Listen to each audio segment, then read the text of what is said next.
Candy, Jack, and Nicky were close friends united by a shared love for beer and a tendency to indulge in other substances that pushed the boundaries of control.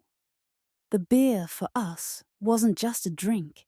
It was a kind of antidote, a way to offset the sharper edge of whatever chemical imbalance we had introduced into our systems that day.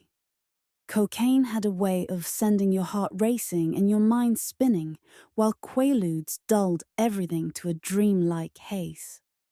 The beer somehow leveled things out, at least in our minds. It was the middle ground, a steadying force in an otherwise chaotic mix. There was a liquor store, or maybe it was just a convenience store, we weren't picky, just a few blocks up the street from where we usually hung out. It became a staple of our routine. Countless times we walked up and down that stretch of road, almost as if the trek itself was part of the ritual. We'd pool together whatever cash we had left after other indulgences, trading wrinkled bills and loose change for the cases of beer we loved. The store had that unmistakable smell of old wood, spilled soda and cigarette smoke, a mix that clung to the air like it had been there for decades. The clerk, an older man with tired eyes, never said much to us. He'd just nod, ring up our purchases, and hand over the cases without comment. Maybe he had seen too many groups like ours come and go to bother with judgment. The beer wasn't fancy.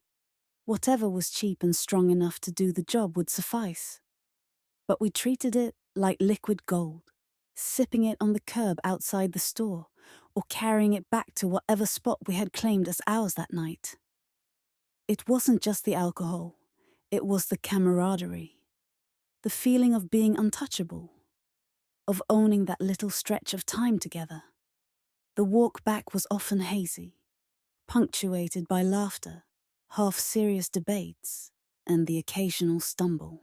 It wasn't just about the destination.